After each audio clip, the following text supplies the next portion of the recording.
আল্লাহ যে কইল প্রথম সৃষ্টি আমার এশ, প্রথম সৃষ্টি আবার কয় আমার আরশ, প্রথম সৃষ্টি আবার কয় নূর, প্রথম সৃষ্টি আবার কয় রূহ। আল্লাহ এক মুখে যে এত কথা কয়, আল্লাহর মুখ কয়টা?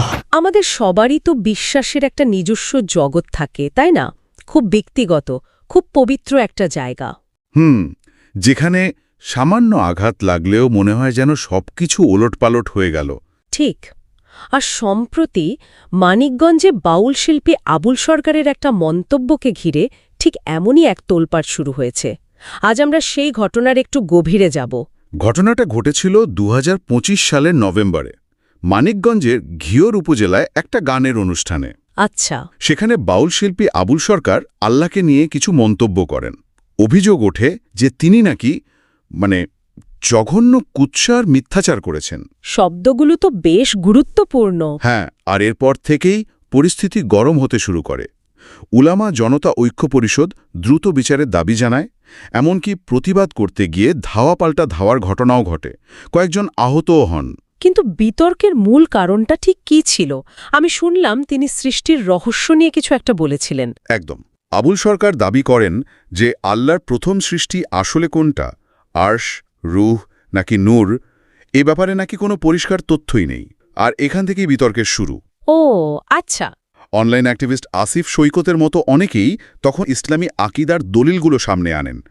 মজার ব্যাপার হলো কোনো সহিহ হাদিসে এই তিনটের মধ্যে কোনটা প্রথম তা নির্দিষ্ট করে বলা নেই। তাই নাকি? হ্যাঁ, কিন্তু প্রত্যেকটা সম্পর্কে আলাদাভাবে বেশ পরিষ্কার ধারণা কিন্তু দেওয়া আছে। তাহলে সেই ধারণাগুলো একটু সহজ করে বলা যাক।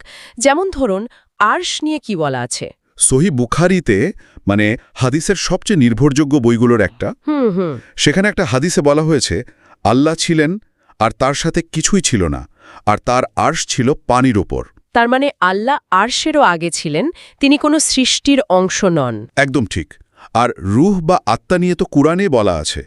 সূরা আল ইসরাতে স্পষ্ট বলা হয়েছে যে এটা আল্লাহর রহস্য। এ বিষয়ে মানুষকে খুব কম জ্ঞান দেওয়া হয়েছে। আচ্ছা, আরশ আর রুহের ব্যাপারটা তো বোঝা গেল, কিন্তু নূরের বিষয়টা, এই যে একটা কথা খুব প্রচলিত, আল্লাহ প্রথমে আমার নূর সৃষ্টি করেছেন, এটার ভিত্তি কি? খুব গুরুত্বপূর্ণ একটা প্রশ্ন এটা। কথাটা শুনতেও ভালো লাগে, খুব জনপ্রিয়, কিন্তু মুহাদ্দিসরা যারা হাদিসের সত্যতা যাচাই করেন, তারাই হাদিসটাকে জাল বা বানোয়াট বলেছেন। এর কোনো নির্ভরযোগ্য উৎসই পাওয়া যায়নি। বলেন কি? এটা তো অবাক করার মতো। হ্যাঁ, কারণ আল্লাহর নিজস্ব যে নূর বা জ্যোতি, তা তো সৃষ্ট নয়। তার মানে সাধারণ মানুষের মধ্যে প্রচলিত একটা ধারণা আর আলেমদের গভীর গবেষণার মধ্যে একটা বড় ফারাক রয়ে গেছে। ঠিক তাই। অনেক সময় দুর্বল বা বানোয়াট কথাও জনপ্রিয় হয়ে যায়। অথচ দেখুন, এই বিষয়ে একটা হাসান সহিহ হাদিস আছে। আচ্ছা, সেটা কি?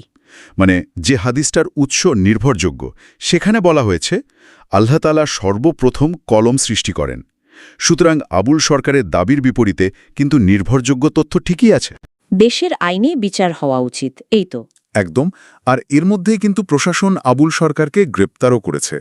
ওলামা জনতা ঐক্য পরিষদ এই পদক্ষেপকে স্বাগত জানিয়েছে। আসিফ সৈকতের মতো অনেকেই তার সর্বোচ্চ শাস্তির দাবি করছেন। কিন্তু এমন একটা উত্তেজনাকর পরিস্থিতিতে নিশ্চয়ই সংযমের কথাও বলা হয়েছে, কারণ অনেক সময় তো পরিস্থিতি নিয়ন্ত্রণের বাইরে চলে যায়। অবশ্যই। আর এটাই সবচেয়ে জরুরি দিক। ওলামা জনতা ঐক্য পরিষদ সবাইকে ধৈর্য ধরতে আর আইন নিজের হাতে তুলে না নিতে অনুরোধ করেছে। তারা একটা আশঙ্কার কথাও বলেছে যে কিছু মিডিয়া বা গোষ্ঠী হয়তো এ ঘটনাকে ব্যবহার করে একপক্ষিক প্রচারণা চালাতে পারে, একটা রাজনৈতিক খেলা বানানোর চেষ্টা করতে পারে।